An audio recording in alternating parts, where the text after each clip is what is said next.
Bom dia, meus amigos, bom dia, meus irmãos, sejam todos bem-vindos à nossa casa, que os bons espíritos estejam aqui, na certeza que sim, nossos mentores, os mentores da casa, para nos auxiliar aqui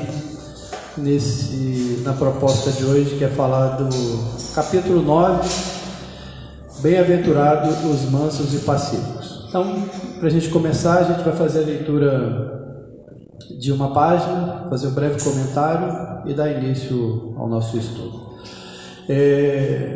Meu nome é Alberto, essa é a Vanessa.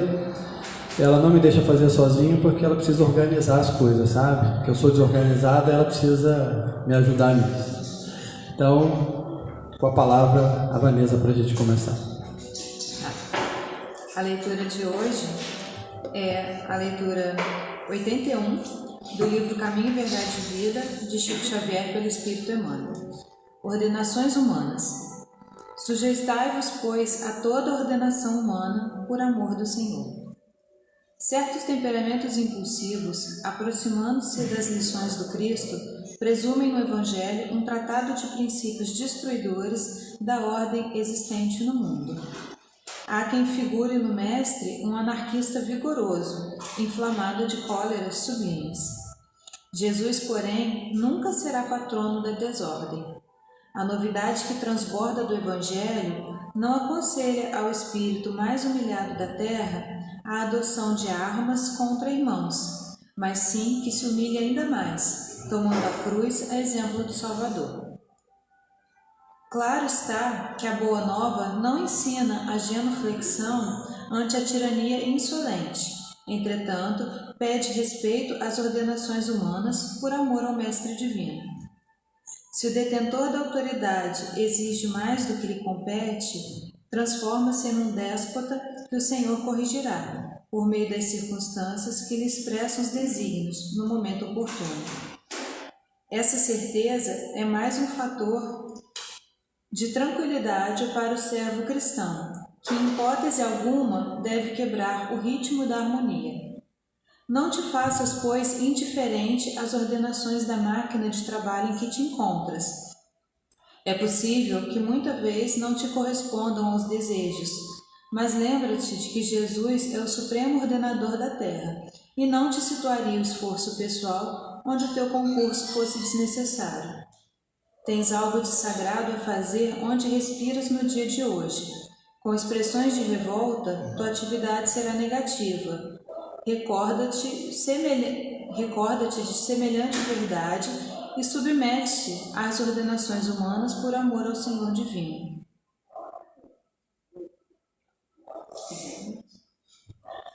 O que a gente pode entender aqui é que o mundo, tudo vai acontecendo independente da nossa vontade, né? Assim, que eu entendi.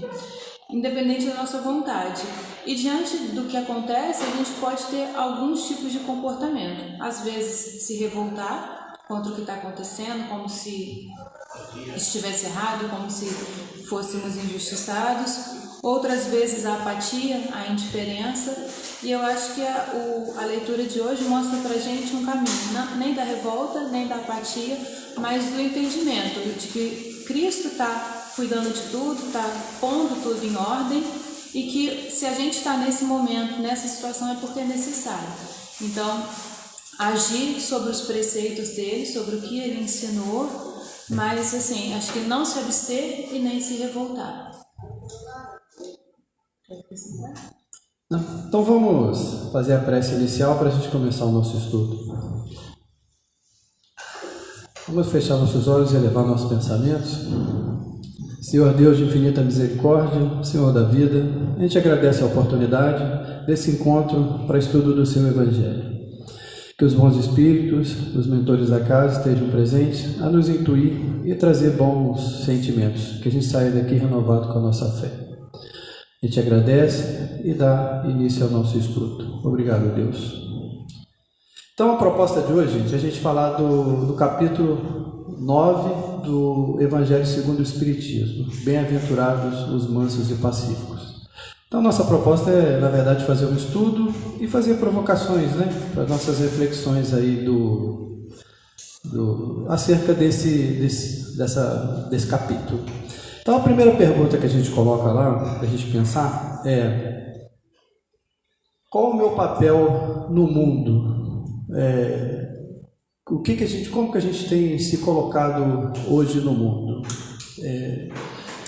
Se a gente pensar naquilo que a gente tem de bagagem já, naquilo que a gente já viveu, naquilo que a gente vive, enquanto eu penso que todo mundo teve um caminho para chegar à casa espírita, né? O que motivou a gente já estar aqui na casa espírita a entender que esse é o que o espiritismo tem a nos oferecer e que nos norteia? Se alguém quiser falar, se alguém quiser, fique à vontade, tá? Mas isso é uma reflexão para a gente. Então, quando a gente acorda de manhã e sai de casa todo dia para os nossos afazeres, para trabalhar, para estudar, seja para auxiliar aqui no centro, como que a gente tem se comportado no mundo? Né? Como é que o mundo é hoje? Como é que ele é dividido? Será que existe justiça do ponto de vista social, né? Dos bens materiais, daquilo que o mundo tem a nos oferecer? Deus, em sua infinita misericórdia, nos proporcionou os bens, né, terrenos, aqui, a terra, né, a inteligência, o corpo, para a gente poder fazer bom uso. E a gente tem feito bom uso disso? O que vocês pensam a respeito disso? Como que a gente se comporta, né? Nós somos cidadãos e somos cidadãos espíritas. A gente é respeitoso com as pessoas no dia a dia, respeitoso no trânsito, respeitoso no trabalho. A gente se comporta como verdadeiros espíritas. Então esse eu acho que é do dia a dia, até enquanto casal mesmo, enquanto família. Às vezes a gente encontra situações que a gente, meu Deus, depois a gente faz as nossas reflexões e fica: eu não tive um comportamento espírita, né? Eu podia ter relevado aquela situação e não fiz. A gente vê aí, a gente estava conversando em casa ontem, preparando o tema, a gente estava falando sobre a sopa, né? Reúne um grupo de pessoas aqui no sábado, um ambiente super agradável, e aí, por circunstância, eu fui levar, cara, essa sopa. E aí eu vi como que eu sou pequeno diante das dificuldades das pessoas e do mundo, cara. Então, assim, eu não tenho dificuldade nenhuma em entrar no mercado e comprar o que eu preciso, e as pessoas, com tão pouco, e lá, assim, gratas por aquilo. Aí a gente às vezes não consegue ter a dimensão de quanto que a gente é beneficiado e quanto que a gente tem muita coisa e não consegue enxergar, a gente ainda consegue reclamar. E aí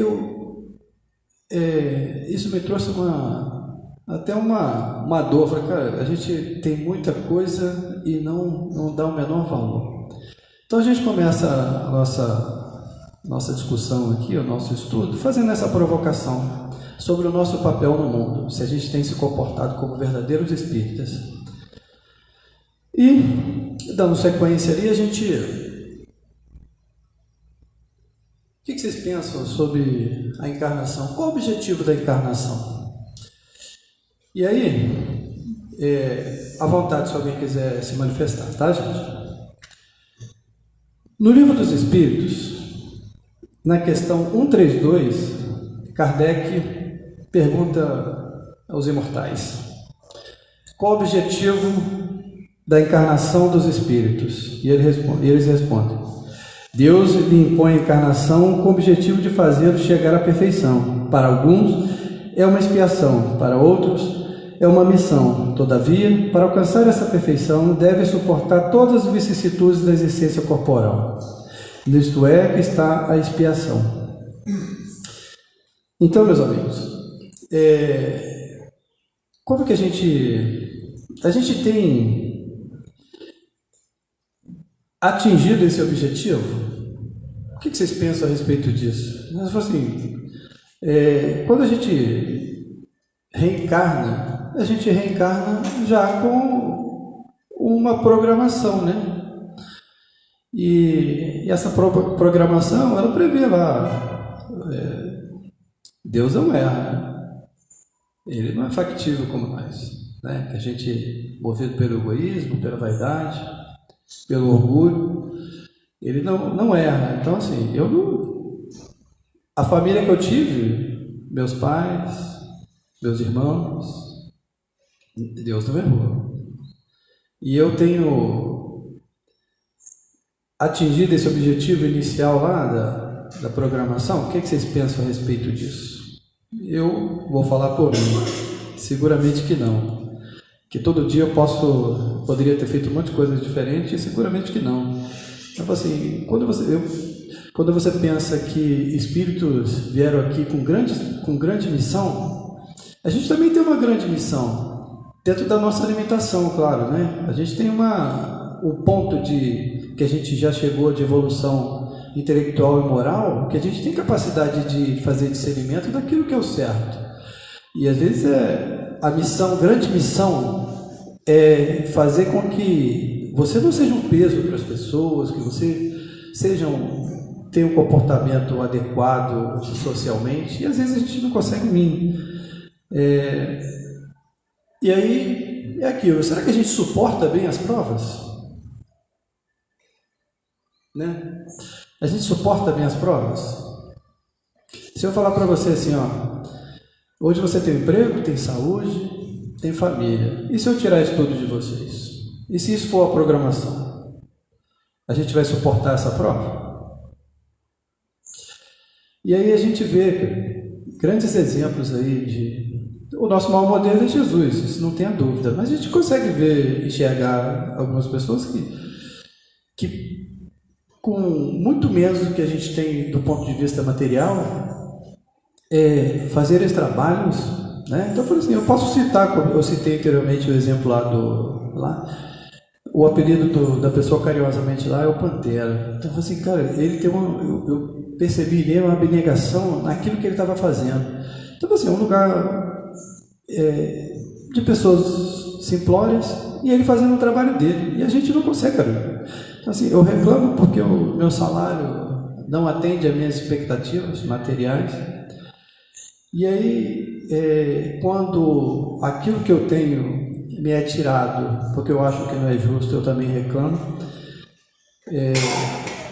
Então, esse objetivo das provas, será que eu estou conseguindo? E aí, no fundo, é só o orgulho, é só a vaidade, é só o egoísmo. Eu não consigo tirar isso da minha vida. Então, assim, quando alguém fala alguma coisa e eu fico magoado com o pai, com a mãe, com o irmão, com a esposa, com as pessoas, com os amigos que eu esperava algo, assim, é simplesmente o orgulho. Esse é o problema, essa é a chaga da humanidade, né? E aí ele traz também que a gente vai atingir a perfeição. Nós somos perfeitos?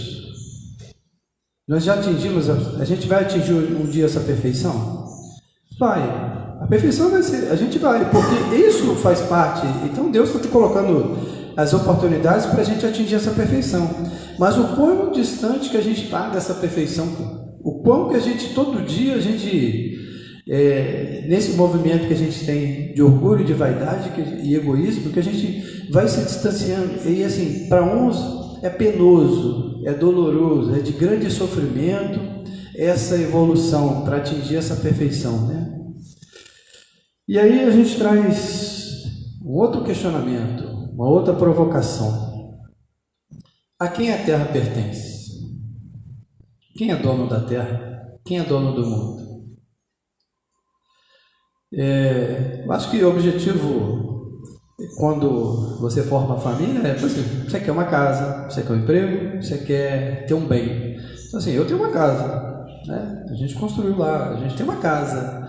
Isso e a Terra, e todo mundo que está aqui. Então, quando a gente pensa assim, quem é dono de Volta Redonda? Quem é o grande, né? A CSN, historicamente, é o que fez alavancar aqui a cidade, né, socialmente. E ela pertence a uma área, ela possui uma área enorme, com com bem capital, né? E gera emprego, mas ela agrega. A terra pertence a esses grandes empresários? O que vocês pensam a respeito disso? Como que é dividido hoje o mundo? Né? Ele é dividido pelo poder econômico e político. Então, assim, em toda a história da humanidade, ela foi construída nisso. Um povo dominando outro povo, seja pelo poder político, pelo poder econômico, né, belicoso. Então, assim, você imagina, o Brasil, existia um povo aqui, o nativo, né, e o português veio e dominou. Ele impôs a cultura, impôs a língua, os seus costumes, e aí, isso não é o poder? A quem pertence a terra? Não é só um desses grupos? Não é desses grupos políticos e econômicos? E no Evangelho segundo o Espiritismo, ele fala lá no capítulo 16 sobre o objetivo da riqueza.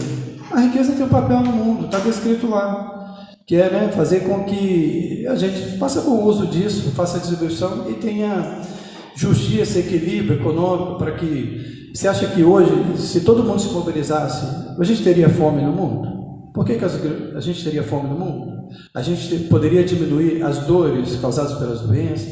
E por que isso não acontece? Não acontece porque as pessoas querem deter, as pessoas querem possuir o mundo, mas querem possuir o mundo material, e não é a proposta de Jesus.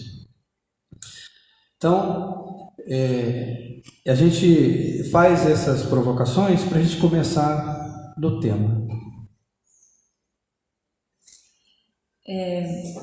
Acho que antes de falar do tema, primeiro eu gostaria de agradecer a direção da casa pela oportunidade de estar aqui, porque quando a gente senta para estudar um assunto, né? Quando foi passado, bem-aventurados aqueles que são brandos e pacíficos. Aí, internamente eu pensei, que bom que não é um tema tão complexo para em cima da hora a gente desenvolver alguma coisa, né? Mas, assim, quantas reflexões isso trouxe para mim e para o Alberto enquanto a gente preparava o estudo, né? Então, a oportunidade, acho que a grande oportunidade de aprendizado foi nossa, desse momento que a gente sentou e estudou sobre isso. E trouxemos essas reflexões, inclusive, para a nossa vida. Quando ele fala da sopa, eu sou uma pessoa que eu não me considero uma pessoa, assim, que não seja generosa. Né? Eu gosto de, onde eu for útil, se eu puder ser útil, se eu puder ajudar, eu tenho prazer em ajudar, mas eu tenho um defeito que eu sempre acho que o que eu posso fazer é muito pouco. E esse defeito ele me paralisa. Então, se eu pensar assim, eu quero doar uma roupa, aí eu já fico assim, mas só essa roupa? Mas essa roupa é tão pouco. Mas é uma roupa que eu não quero mais. E aí eu acabo não fazendo nada. Então, assim, às vezes eu tenho uma dificuldade para transformar em ação o que eu gostaria de fazer. E aí quando a gente vai, assim, acho que seria muito legal se todo mundo que faz a sopa pudesse ter oportunidade um dia de ir lá entregar a sopa, porque faz a gente mudar completamente esse pensamento, porque para mim é 1 horinha, 2 que eu vou lá descascar um legume. E quando você entrega, você vê aquelas pessoas chegando com aqueles potinhos, e que às vezes elas vão congelar e aquilo ali vai ser a refeição delas de outros dias ainda. Então a minha caridade, que eu julgo que é tão pequena, fora, para quem está recebendo, ela pode ser muito grande. Não sei se todo mundo tem essa dificuldade de enxergar assim como eu tinha, né, como eu tive, e acho que foi um exercício muito bom, a oportunidade também de ir lá entregar a sopa. Mas, vamos lá, então. E o capítulo é o capítulo 9, né, do Evangelho. Bem-aventurados aqueles que são brandos e pacíficos. A gente deixou anotado ali um roteirinho de como que o capítulo vem descrito pra gente se guiar. E a primeira coisa que eu gostaria de perguntar para vocês. Vocês se consideram pessoas brandas e pacíficas? Pode levantar a mão quem acha que é? Ou só brando, ou só pacífico? Eu diria que a maioria das vezes durante 21 anos, até poucos meses atrás, eu sempre fui brando e pacífico, mas totalmente avesso do que eu sempre deveria ser. Brando, eu sou pacífico, adoro paz. Sim, Eu acho que assim, a gente sempre pensa isso, né? Eu gosto da paz também. Como eu vou falar que eu não sou, né? Até porque se eu reconhecer em mim alguma coisa que não é, eu vou começar a trabalhar e corrigir isso, né? Mas a maioria não levantou as mãos, então não sei se as pessoas não se consideram brandas e pacíficas ou se é timidez. Mas vamos lá. Então, a gente começa a leitura do Evangelho de São Mateus, né? Isso está no capítulo 5, nos versículos 5, 9, 21 e 22. Bem-aventurados aqueles que são brandos, porque eles possuirão a terra. Bem-aventurados os pacíficos, porque eles serão chamados filhos de Deus. Aprendestes o que foi dito aos antigos: não matareis, e todo aquele que matar merecerá ser condenado pelo julgamento. Mas eu vos digo que todo aquele que se encolerizar contra seu irmão merecerá ser condenado pelo julgamento. Que aquele que disser a seu irmão, raca, merecerá ser condenado pelo conselho. E que aquele que lhe disser, sois louco, merecerá ser condenado ao fogo do inferno.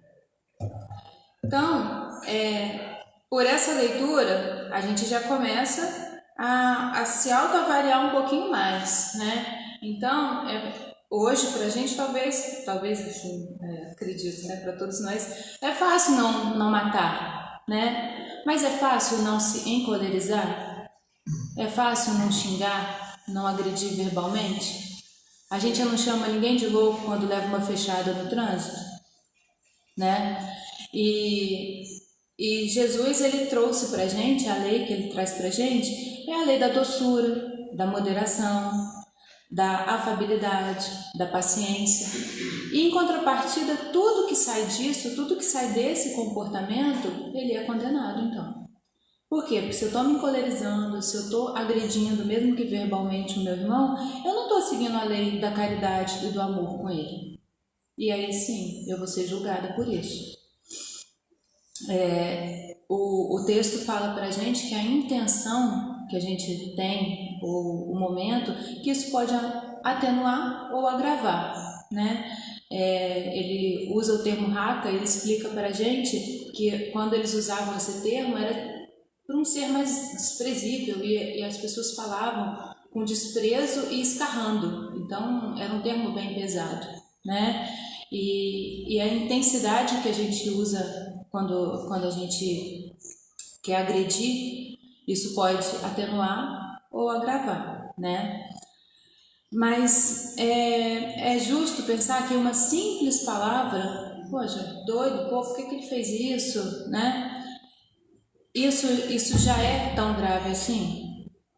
E aí Jesus coloca que sim. Então, se a gente hoje se reconhece como as pessoas que ainda fazem isso, que fazemos isso, então a gente sim tem que começar a pensar um pouco mais nas nossas atitudes, nos nossos comportamentos e mais ainda nas nossas reações, né? Como a gente reage, porque é fácil às vezes ser manso, ser brando, quando ninguém me cutucou, quando ninguém me agrediu, me ofendeu, me contrariou. Mas e quando isso acontece? E Jesus, ele trouxe a lei da caridade, do amor, para manter a concórdia e a união entre os homens, né? Somos irmãos. Então, devemos buscar sempre esse comportamento e esse objetivo. O que... Quer você falar? Quer falar? Eu acho que eu acho difícil você controlar o pensamento, né? Aquela vontade. Você não faz, né? Sim. Mas aquilo vem na hora. O cara te interrompe no trânsito ali, você não vai xingar porque você sabe que pode levar alguma consequência. Mas vem aquela Sim, e mais do que isso. Quando a gente pode não ter, mas o pensamento é forma, e a forma é captada pelos espíritos. Então a gente está, como está descrito, que a gente é comandado, vigiado a todo momento. Os espíritos, a gente não está aqui, a gente pode estar hoje numa encarnação, ser tranquilinho, mas a gente tem os inimigos do passado, aqueles que a gente ainda precisa se acertar. E toda vez que eu me encolerizo, mesmo que eu não verbalizo, mas que eu penso, o pensamento é forma, e ele é captado. Ele é captado pelos espíritos, né? Que a gente se afiniza. Então, a cólera é algo que a gente, é como descrito, o verniz social, aquele comportamento que eu espero. Eu não mato, eu não roubo, mas se eu não tiver, a gente estava conversando isso lá em casa, quanto que eu valho e o quanto que eu me corromperia se eu tivesse aqui. Eu não me corrompo por R$1, mas me dá 1 milhão, né? Então, fica à vontade disso. Não? O Luiz quer. Não, eu ia dizer o seguinte, é porque nós ainda, toda vez que tem uma ação, nós não conseguimos ainda colocar no lugar do outro. E se sempre que você for verbalizar alguma coisa, ela vai ser tangível, ela vai se materializar. E por isso os espíritos vão captar o nosso pensamento. Então, antes de você fazer uma ação, é melhor você se pôr no lugar do outro e fazer aquela pergunta que Jesus falou. Você gostaria que o outro fizesse isso? Se você acha que faz bem, se o outro fizer para você, você faz para o outro. Mas se faz mal a você, com certeza também vai fazer mal ao outro. Então, é o orai e o vigiai. Mas se você não se vigia, por isso que você precisa orar. Se você se vigiasse, não precisaria orar tanto. Obrigado. Eu acho que como foi falado, né? O senhor me fez lembrar da minha psicóloga, porque o senhor falou, a gente pensa, mas não fala. Bem, mas ainda tem muita gente que fala, né? O senhor já evoluiu, já subiu mais um degrau, que você está só pensando. Então, acho que a partir do momento que a gente já se analisa, já observa, poxa, eu ainda fiz isso. Existem muitas pessoas, ou a gente há um tempo atrás, faria e não ia nem pensar. Então, quando a boca ela ainda é mais rápida do que o pensamento, né? Quando a gente ainda talvez agrida ou revide antes de pensar, e se fosse comigo, né? Acho que, mas se num momento depois a gente analisa e pensa, eu não devia ter feito assim, ou eu não devia ter pensado assim, já é um caminho também, acho que já é importante. O que é bem-aventurança? Alguém sabe o que quer dizer? O que são os bem-aventurados? Não? A gente foi procurar os significados, né? Então, é descrito como um estado de felicidade plena. Então, deve ser difícil, né? Essa felicidade plena não deve ser fácil. O que é ser brando? É ser calmo, tranquilo, suave, pacífico, uma pessoa avessa à briga ou avessa à violência. E o que é ser pacífico? A gente achou 2 definições que, embora, na minha opinião, as 2 estejam corretas, são coisas diferentes. Uma definição diz, é um indivíduo que busca viver em paz ou sem conflitos. Tá certo? Acho que tá, né? Mas a outra definição que eu vi era assim, aquele que conduz a paz. É diferente. É um passinho à frente ali também, né? Não basta eu estar em paz, eu também conduzo. Ou seja, quem está em volta de mim, quem está ao meu redor, também vai ser conduzido a essa paz. Acho que essa definição, ela torna um pouquinho mais difícil a gente ser pacífico, né? Uma coisa sou eu ser, outra coisa sou eu conduzir, eu levar a paz aonde eu for. Vamos lá? Pode ir? Então, o desenvolvimento do capítulo ele vai falando sobre as instruções dos espíritos e ele traz para a gente um pouquinho sobre a afabilidade e a doçura. Será que nós conseguimos assim ter um comportamento afável e doce no nosso dia a dia com as pessoas que cruzam o nosso caminho? Às vezes a gente vê o nosso comportamento, que eu nem não sei, com algumas exceções, mas às vezes é muito mais assim, um comportamento educado, um hábito, como o Beto falou, um verniz social, né? A gente tem uma educação para falar com as pessoas, mas o quanto isso é intrínseco já em nós, o quanto a gente está levando essa afabilidade, essa doçura num grau mais adiante, né? Quando alguém me magoa, me contraria, eu consigo me manter branda, pacífica? Eu consigo continuar sendo doce com essa pessoa? Acho que os espíritos falam, muitas pessoas são assim, não me lembro bem as palavras, mas que palavras de ouro, mas que quando são contrariadas começa a destilar veneno, né? E isso eu não falo como uma crítica, porque eu posso me reconhecer como essa pessoa em algum momento. Muitas pessoas, e eu não estou livre de ser uma delas. Muitas vezes eu sou contrariada e eu perco a minha doçura também, né? E acredito que muitos de nós somos assim. Acho que a grande maioria, né? Acho que as exceções a gente vê alguém que vai ser agredido, que está sendo contrariado, ela se mantém ali calma, pacífica. Talvez hoje eu não vejo uma pessoa que acho que eu consigo fazer isso no meu trabalho. Mesmo que eu veja uma pessoa alterada, eu consigo me manter calma, explicar. Dificilmente eu saio da minha linha. Mas e no dia a dia, onde talvez eu não tenha essa obrigação, essa pressão a mais de ser afável, ser respeitosa, né?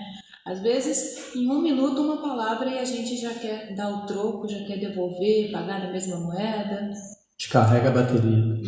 Vem um negócio aqui. E aí os espíritos falam pra gente, como exemplos, os tiranos domésticos, aquelas pessoas que às vezes vêm aqui no centro, conversam. Sou eu não, tá, gente? Não é.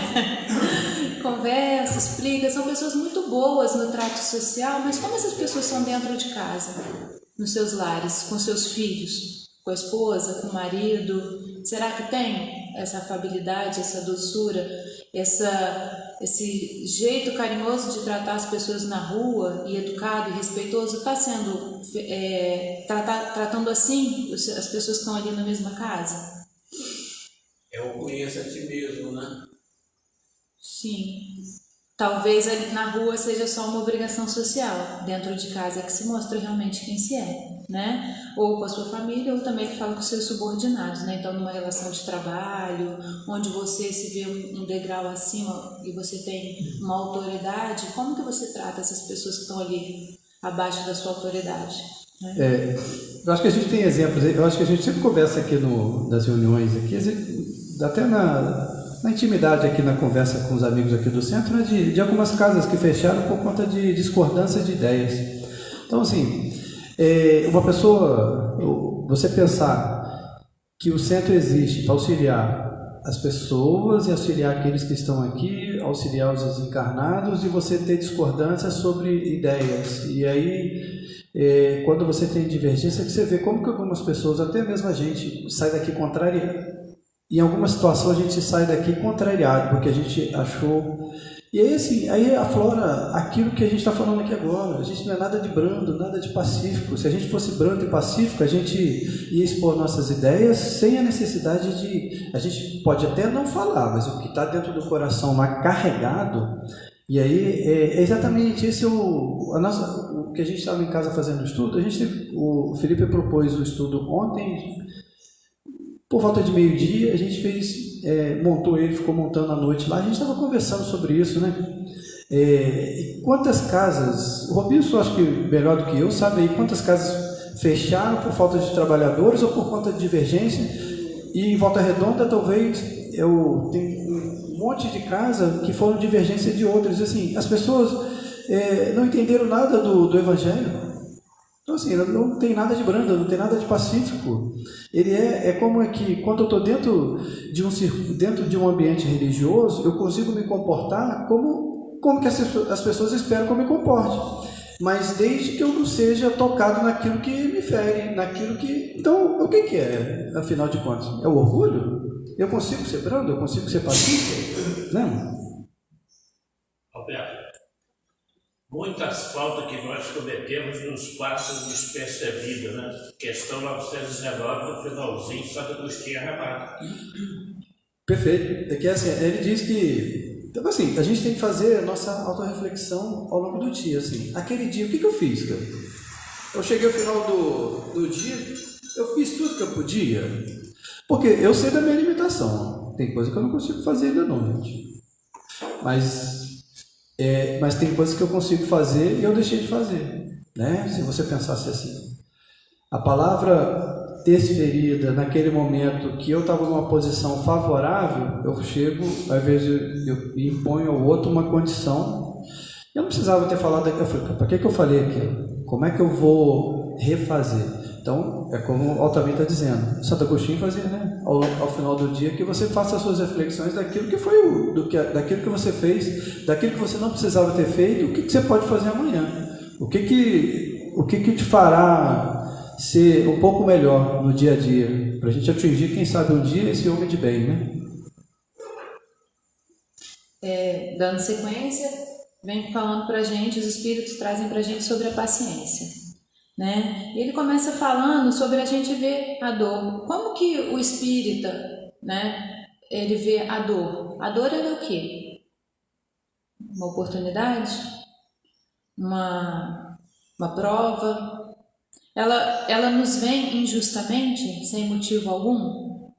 Acho que nenhum espírita pensa assim, né? A gente já tem um entendimento. Mas a gente consegue, no momento da dor, bem dizer a essa dor? Entender que essa dor é uma bênção? Acredito que não, né? Acho que a gente ainda tem essa dificuldade. E mais ainda, perdoar quem nos causa essa dor? Então, se essa dor vem na forma de uma outra pessoa, da atitude de alguém, a gente consegue perdoar quem está ali nos ferindo? Eles falam sobre... Existem vários tipos de caridade, né? E é uma ajuda, a própria sopa... o nosso comportamento dentro e fora da nossa casa, tudo isso pode ser visto como lei de amor e de caridade, mas perdoar quem está nos trazendo sofrimento, acho que talvez seja uma das caridades mais difíceis de se fazer. E ele sugere que a gente olhe que tenhamos um olhar, um ponto de vista sobre as bênçãos que nós temos. Então, quando você estiver num momento de dor, procurar refletir quantas coisas boas, quantas coisas positivas você também tem. Então, dificilmente alguém está numa situação que ela não tem nada. Eu até acredito que sim, o Beto estava falando, se a gente perder tudo. Existem pessoas que perdem tudo, né? A gente vê os grandes acidentes, ali a pessoa às vezes perde a casa, perde a família e talvez não tenha saúde emocional para se recompor, né? Então existem ainda situações que as pessoas perdem tudo, quase tudo mesmo. Mas procurar observar que existem muito mais coisas para fortalecer a gente. Então, se hoje eu tenho um problema no meu trabalho, mas eu ainda tenho trabalho, eu ainda tenho a minha família que me apoia, eu ainda consigo ter uma casa que é para onde eu vou no final do dia e encontro a minha paz, meu aconchego ali, né? A alimentação que não falta. E começar a ter a gratidão, a gente se sentir grato a todo momento, porque apesar das dificuldades, ainda a parte boa, o consolo ele é ainda maior. E se Cristo é para nós o nosso modelo, Cristo, ele sofreu muito mais do que qualquer um de nós. E ele não tinha passado nenhum para expiar, né? Então, se a gente pensa, hoje eu estou passando por isso, pode ser alguma coisa que eu tenha feito, que eu esteja reparando. Mas e Cristo? Ele não tinha nada a ser reparado. E ele sofreu muito mais do que essas pequenas dores que a gente tem, né? Então, se a gente diz que Jesus é realmente o nosso modelo, para a gente tentar pensar mais nisso, olhar dessa maneira e conseguir, talvez, bem dizer essa dor quando a gente estiver passando por ela. Então, a gente vendo lá, até conversando sobre a paciência, na verdade, tem a paciência e tem a obediência e a resignação. A paciência, que a gente fez no entendimento, era assim, daquilo que... Você imagina, se você tem um filho e você deu todo o amor, carinho, trouxe ele da evangelização e ainda assim ele seguiu um caminho digamos assim, um caminho que não fosse o reto. Ele está no crime. Você vai deixar de amar ele?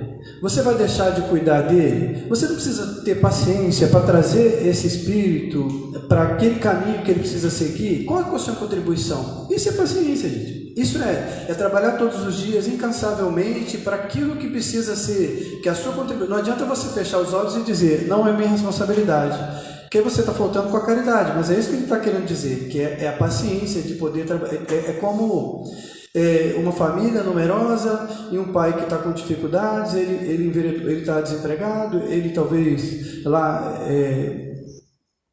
dependente químico lá, ou alcoólatra que seja, e você precisa trabalhar, porque aquele espírito precisa do auxílio daquilo que você tem para dar, que naquele momento é a caridade, a paciência. Ele tem dificuldades, ele está em dificuldades, a gente vai encontrar sempre pessoas com grande dificuldade. A paciência é isso, é poder lidar com isso e poder fazer aquilo que você tem para oferecer. Se a gente é espírita, a caridade espírita, de entender que o outro ainda não tem elevação àquilo que você já alcançou, pelo menos o entendimento. Se você, você consegue, se o Espiritismo nos norteia para aquilo que a gente precisa fazer, por que a gente não aplica?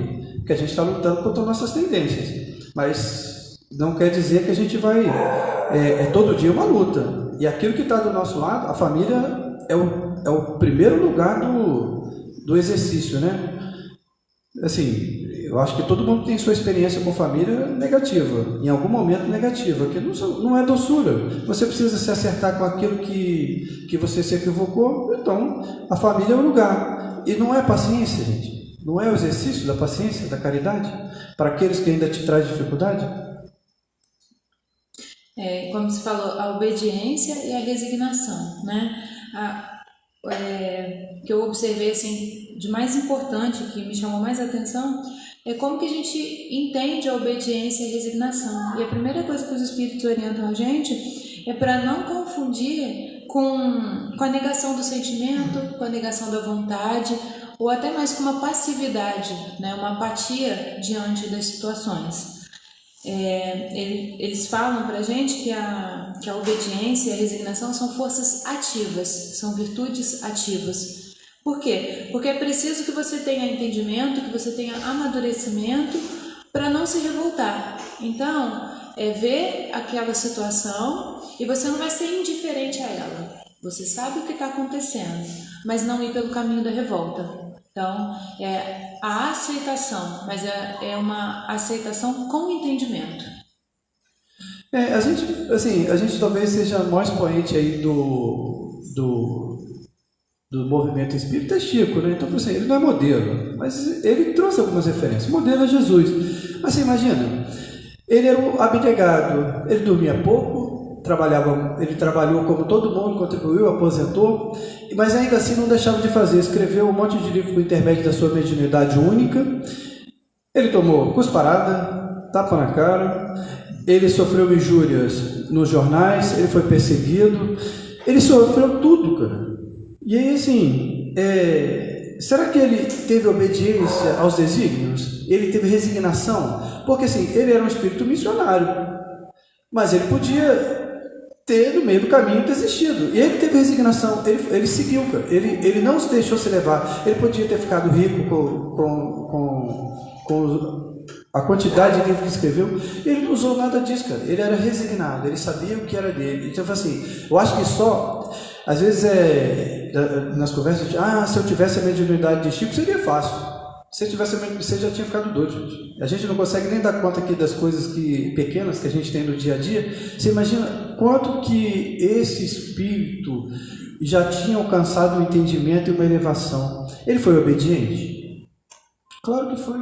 Ele não aceitou com resignação aquilo que era dele e não suportou? Cara, ele tinha uma visão difícil, ele tomava um caminhão de remédio e dormia, como disse, ele dormia pouco e atendia todo mundo com caridade. A gente não consegue, gente. Aí, às vezes, a gente estava conversando esses dias em casa, quanta ligação que a gente é de todo mundo pedindo uma doação e a gente se irrita com aquilo.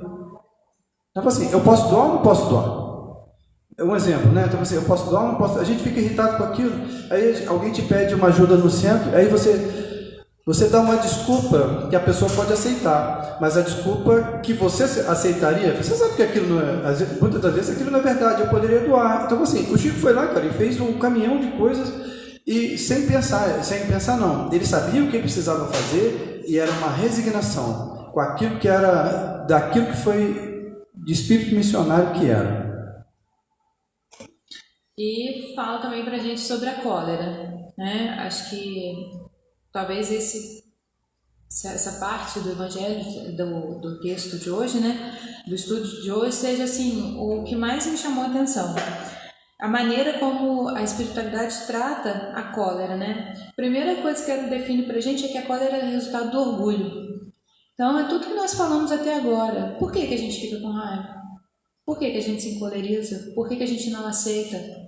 Porque nós somos melhores? Porque a gente não pode ser contrariado, porque a gente não pode ser criticado.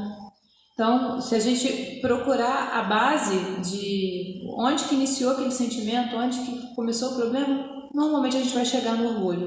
Acho que tudo que nós conversamos ontem, estudando, a gente sempre chegava na raiz e era sempre o orgulho. Então, que é uma das coisas que nós temos a obrigação moral de combater em nós, né? Ele compara um acesso de cólera a uma demência passageira, que nos faz agir como animais, nos assemelha a animais. Ou seja, a gente perde totalmente o que nos caracteriza como homens, né? A capacidade de raciocinar.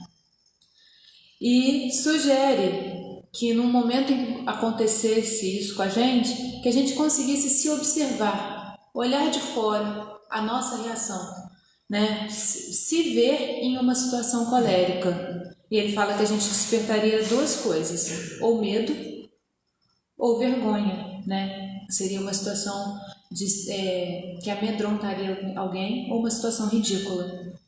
Então, se a gente começar a pensar, nossa, por que eu fiz assim? Por que eu agi, né? Se você pensar, a última vez que você se encolerizou com alguém, e a gente fica, é mesmo.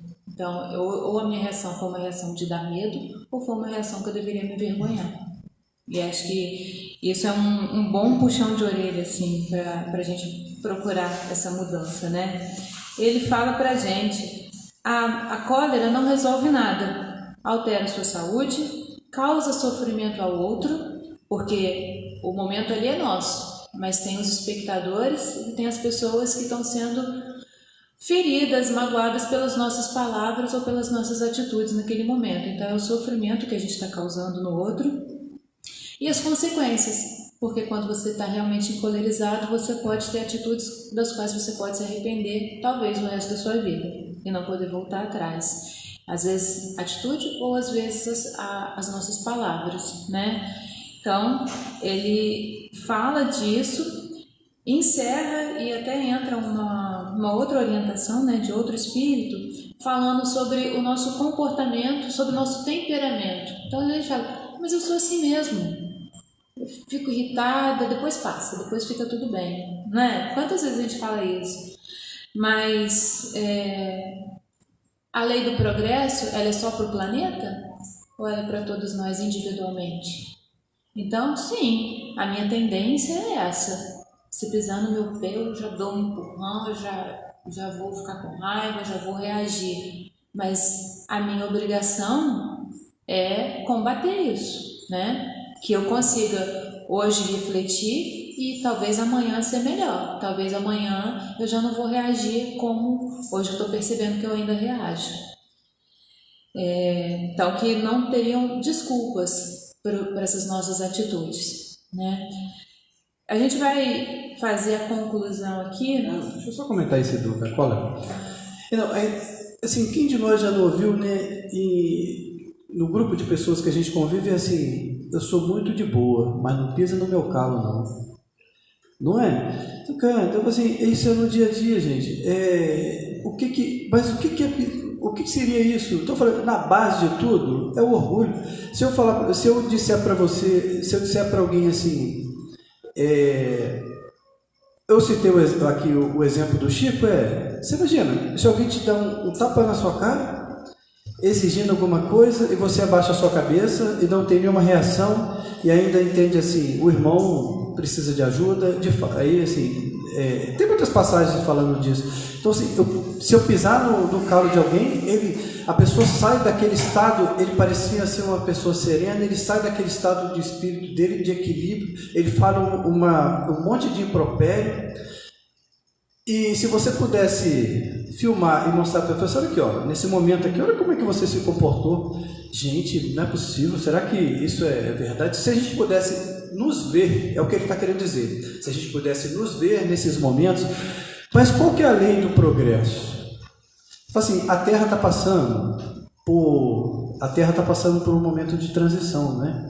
Então, assim, mas a Terra está passando, mas é todo mundo que está aqui dentro, não é a Terra, na verdade são os indivíduos. A lei do progresso diz que, ó, filho, se você não se adequar aí, as oportunidades estão aí. Talvez essa situação que tira a sua paciência, que mexe com o seu orgulho, faz parte da sua programação. Se você não exercitou a paciência, você se irrita com facilidade, é porque você precisa fazer uma reflexão. Opa, o que eu tenho feito? Se eu estou encontrando só pessoas difíceis, eu digo assim, difíceis porque o meu orgulho não permite ver. Então, assim, a gente vê situações.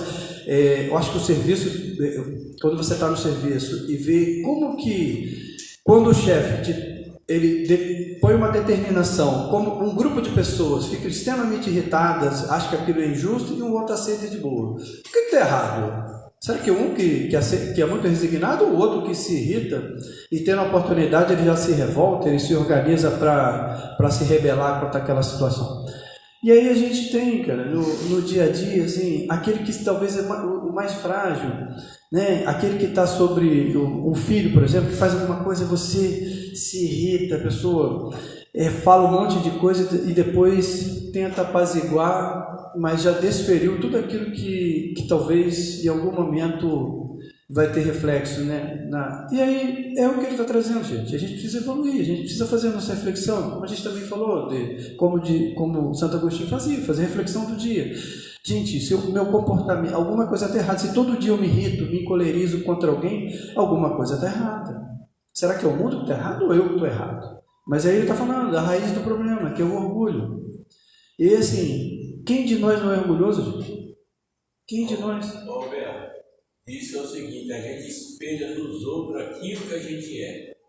Tudo que você acha defeito no outro é porque você tem na sua reminiscência, dentro de você, esse orgulho ferido ainda e guarda esse rancor. Não é, né? Por isso você extravasa nos outros. É o que a gente pensa, né? É a nossa reflexão sobre isso. Então, para a gente concluir, né? Quando Jesus fala para a gente, bem-aventurados aqueles que são brandos, porque possuirão a terra, né? E aí a própria leitura traz para a gente uma provocação. Mas o que diz Jesus por estas palavras? Bem-aventurados aqueles que são brandos, porque eles possuirão a terra, tendo ele dito para renunciar aos bens deste mundo e prometendo-os do céu. Ou seja, por que eu quero a terra? Eu quero a terra? O que ele quis dizer com isso? E aí, gente, isso é como está lá, como ela falou, é uma reflexão. Então, assim, o que eu quero da terra? A terra, o que está aqui, o bem material, ele está aqui para nos servir para a nossa evolução moral e intelectual. Como a gente está fazendo uso disso? Como está descrito, né, de que Jesus tem uma passagem, né, de quando ele, tentado pelos doutores da lei, assim, Senhor, devo pagar meus impostos, né? Não tem essa passagem de... O que está descrito? O que está na moeda aí? Aí tinha a coroa, né, de Roma e do outro lado estava a face de César. Então, a Deus o que é de Deus e a César o que é de César. O que está aqui à nossa disposição é para nos servir, para a nossa evolução, mas que a gente tem que fazer bom uso, né? Porque a gente ainda precisa desses bens da terra, né? Só que é saber dar valor. Pôr os valores da terra no devido lugar dele, que ele não se sobrepõe aos nossos valores espirituais. É o que se liga na terra. Como que é, Roberto? O que se liga na terra, liga no céu. Né? Então, assim, é o que a gente tem, na verdade, a encarnação nos impõe uma série de limitações, né? Que a gente talvez não alcance isso, a nossa visão fica um pouco limitada, e quando a cortina se fecha, a gente só consegue entender do que está ao nosso, a gente não consegue enxergar isso muito bem que está ao nosso lado. Mas isso, então assim, o que eu quero ter, o que a gente está fazendo uso? Eu tenho tanto, por que eu não estou servindo ao irmão? Por que eu não posso dar mais daquilo que eu tenho? Porque a gente está aqui, está encarnado, a gente se fecha e está querendo viver o mundo. Se a gente tiver essa oportunidade também de ter riqueza, a gente também queria ter. Mas isso que Jesus estava nos trazendo, aqui é para você, aqui é o campo de provas, para você espiar aquilo que você precisa, para você fazer bom uso. A gente tem feito bom uso disso? Né? Acho que não. Acho que a gente não tem feito bom uso disso. A gente acaba primeiro olhando o seu cadinho, para depois, se sobrar, a gente oferece ao irmão. E aí a gente fica tentando viver o bem material mais do que o espiritual. A gente já está chegando no horário aqui, e aí...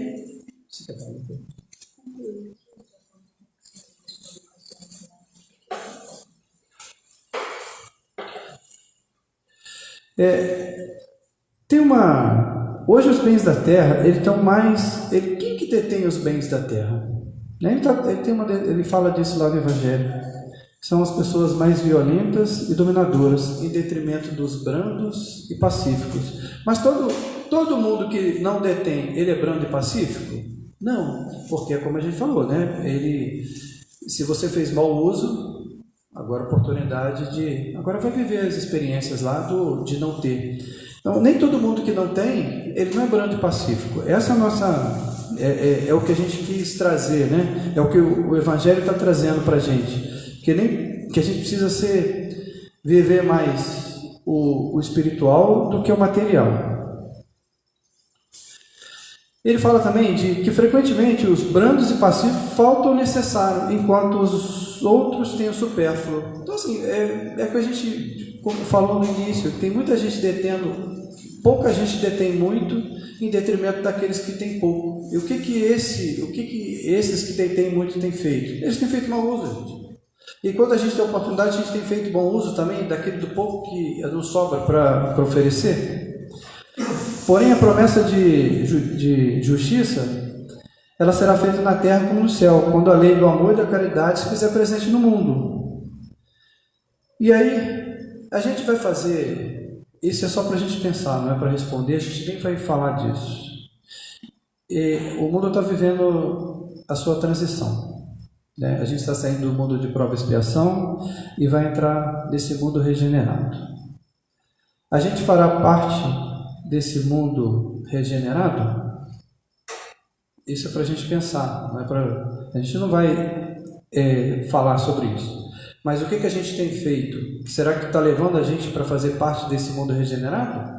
Desse mundo aí onde o bem vai imperar sobre o mal?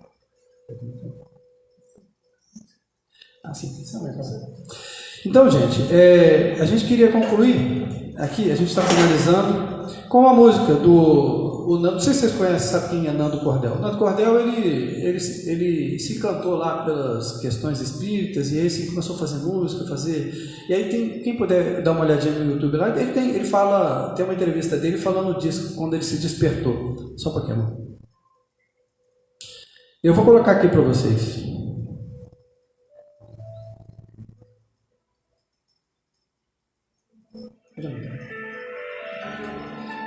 Obrigado pela oportunidade, tá, gente? Foi um estudo que a gente fez, foi um pouco em cima da hora lá, mas a gente tentou trazer essas reflexões, que vocês possam levar isso para casa. Muito obrigado pela presença, pela participação de vocês. Acho que o que eu gostaria, meu objetivo hoje, é que vocês vissem, assim, essas duas pessoas aqui de fala mansa, tranquila, com todo aquele verniz social, que nós somos essas pessoas que se encolerizam também, que ainda temos as nossas dificuldades, Então, hoje a gente não veio ensinar. Quem ensinou foram os espíritos, eles trouxeram. A gente veio mais para compartilhar o que a gente refletiu estudando sobre isso. E se a gente conseguir refletir, a gente vai conseguir mudar o nosso comportamento. A gente ainda tem tempo e a gente vai atingir nosso objetivo.